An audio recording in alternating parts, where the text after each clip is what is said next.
가장 주로 나오는 케이스 중에 하나가 읽는 대상이 만약에 지역사회 간호사나 널싱홈 간호사다. 그렇다면 제가 이제 도움 받았던 사이트를 말씀드릴게요.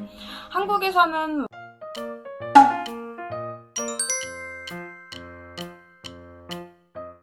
안녕하세요. 네, 또 금요일에 조입니다.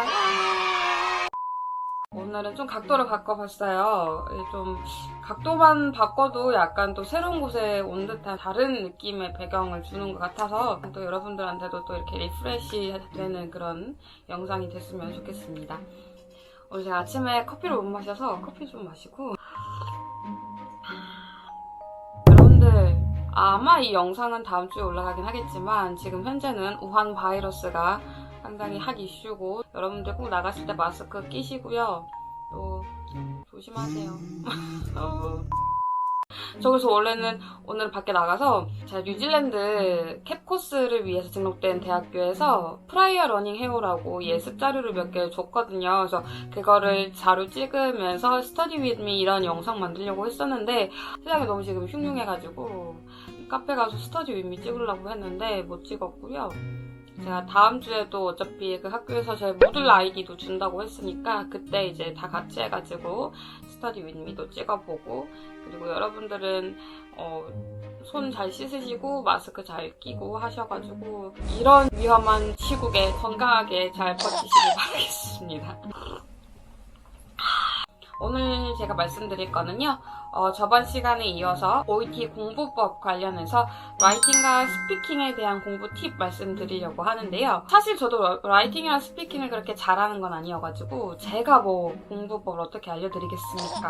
저처럼 하면은 망한다 뭐 이 정도는 알려드릴 수 있는데 뭐 이렇게 하면은 성적이 확 오른다라고 말씀드리기에는 제가 그 정도의 능력을 가지고 있는 것 같지는 않아서, 제가 공부를 하면서 느꼈던 그런 이거 되게 좋은 팁이다 싶은 것들이랑 또 제가 도움받았던 공부 자료에 대해서 말씀을 드릴게요.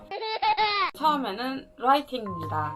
어느 정도 이제 라이팅 스킬이 좀 있으신 분들, 그리고 이제 임상 경력을 통해서 어떤 간호 우선순위에 대해서 빠삭하신 분들은 본인이 쓰고자 하는 대로 쓰면 점수가 잘 나올 거예요. 그게 제 첫 시험 성적 결과였고요. 그래서 당연히 그땐 B가 넘었습니다. 대신 이제 가장 기본적인 것에 대해서 한번 말씀을 드려보려고 해요.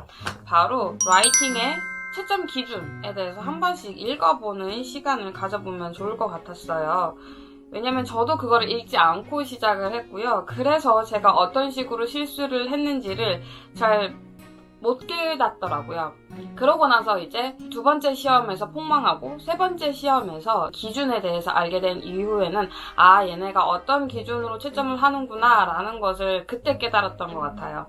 그래서 여러분들이랑 함께 오늘은 채점 기준을 읽어볼 거고요. 이거는 제 블로그에 다 올라와 있어요. 그래서 혹시 궁금하신 분들은 제 블로그 링크 남겨놓을 테니까 거기로 들어가 주시면.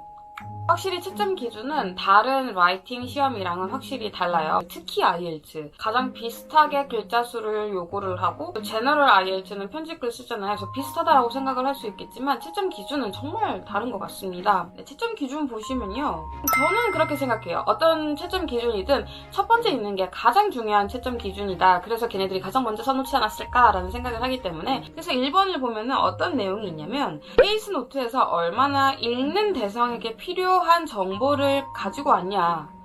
바로 첫 번째예요. 그리고 두 번째는 이것을 자신의 말로 바꿔서 설명을 했냐. 세 번째가 읽는 대상이 필요로 하는 것들을 다 충족을 시켰냐. 이런 내용입니다. 여기 1번에서 이미 벌써 두 개가 읽는 대상에 대해서 얼마나 고려를 하고 글을 썼느냐라는 것이 채점 기준에 들어가 있어요. 그리고 이제 두 번째는 어떤 내용이 있냐면 우선순위를 잘 선택을 해서 정보를 제공했냐. 편집글의 내용을 잘 organized 했냐. 현재 시작에 이 글에 대한 메인 목적에 대해서 잘 설명을 했는지, 기타 등등. 그래서 내용을 읽어보면요, 1번이랑 조금 비슷한 뉘앙스의 채점 기준이 2번에도 들어가 있는데요. 그것은 또 3번에도 이어지는데요. 이 글을 읽는 메인 목적에 대해서 잘 이해를 하고 있는지, 그리고 읽는 대상에 대해서 필요한 정보들을 잘 선택을 했는지, 지금 1번부터 3번까지 내용이 상당히 비슷한 채점 기준으로 적혀 있어요. 그렇기 때문에 이게 하나 삐끗하면은 1, 2, 3번의 채점 기준에서 다 점수가 깎이실 거거든요. 그렇기 때문에 뭐다 무조건 읽는 대상을 고려해서 우선 순위에 맞게 글을 쓰면 최소한 절반은 됩니다.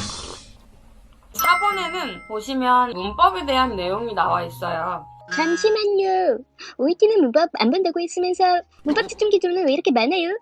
이게 뭔가 완벽하게 썼다 이런 것도 아니고 또 얼마나 틀렸는지에 대해서 감점을 주겠다 이런 내용도 없습니다. 문법적으로 많이 틀리지 않고 잘 쓸 수 있는 능력을 가지고 있는지 정도만 봐요. IELTS 채점 기준을 보셨으면 아시겠지만 얼마나 많이 틀렸는지 얼마나 많이 맞았는지에 대해서 그거에 따라 등급이 나뉘어져 있어요.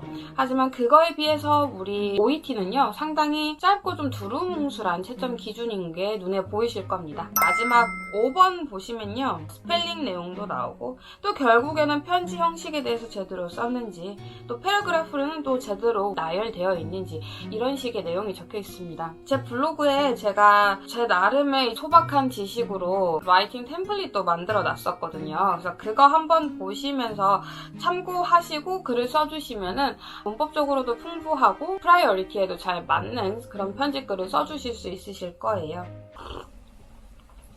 그래서 뭐 좀만 더 팁을 드리면은 이런 것도 말씀드리면 좋을 것 같은데 읽는 대상은 주로 간호사 아니면 의사로 한정되어 있어요.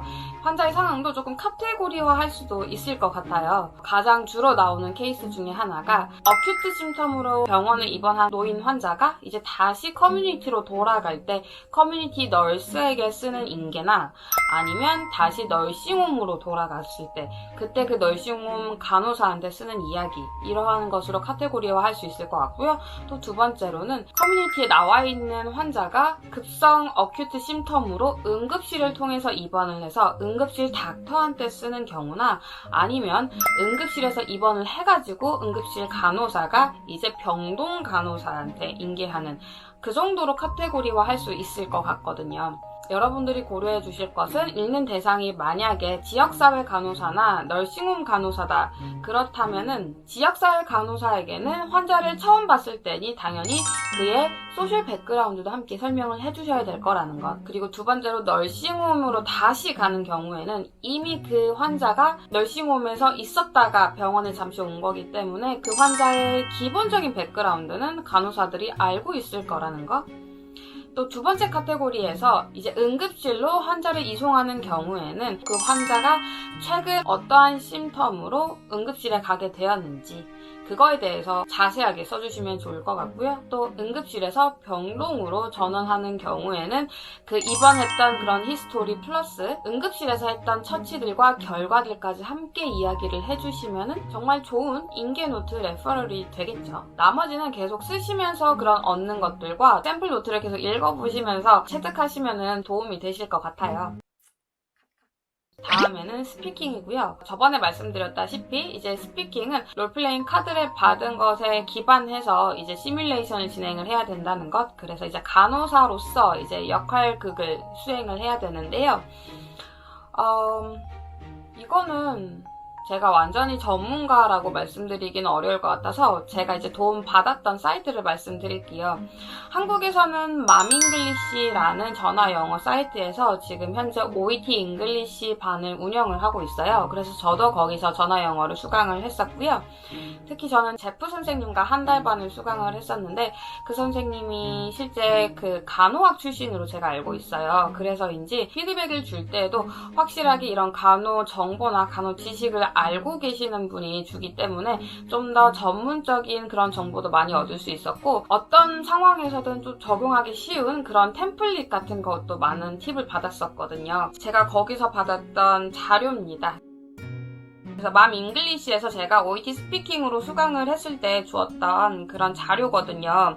그래서 상당히 체계적으로 준비가 다 되어 있고요. 리스트를 보시면요. 지금 엄청나게 많은 개수의 롤플레잉 카드가 이미 준비가 되어 있습니다. 이걸 토대로 거의 대부분의 케이스를 다 준비할 수 있는 것 같아요. 제가 수강했던 제프 선생님은 현재도 맘 잉글리시에서 하는지는 모르겠지만 또 개인적으로 페이스북 페이지도 운영을 한다라고 하시더라고요. 최근에 스카이프를 통해서 연락을 그때 했었었는데 가격도 나쁘지 않은 것 같더라고요. 그래서 뭐 스피킹이나 라이팅 클래스는 한 번에 $10고 첨삭도 매번에 $15로 지금 하고 있다고 하시는데, 사실 제가 이분께 라이팅 첨삭은 받아본 적이 없어서 정확하게 좋다 안 좋다 추천드리기는 어렵지만요, 스피킹 클래스는 정말 괜찮습니다, 이 선생님. 그래서 혹시 궁금하신 분들은 제가 링크 하단에 남겨놓을 테니까요, 이 선생님한테 연락하셔가지고 진행하시면 좋을 것 같아요. 참고로 저는 어떤 돈도 받지 않았고요. 정말 제가 해보고 괜찮은 선생님이라서 추천드리는 거니까요. 필요하신 분들은 이렇게 연락해서 진행해보시면 좋을 것 같습니다.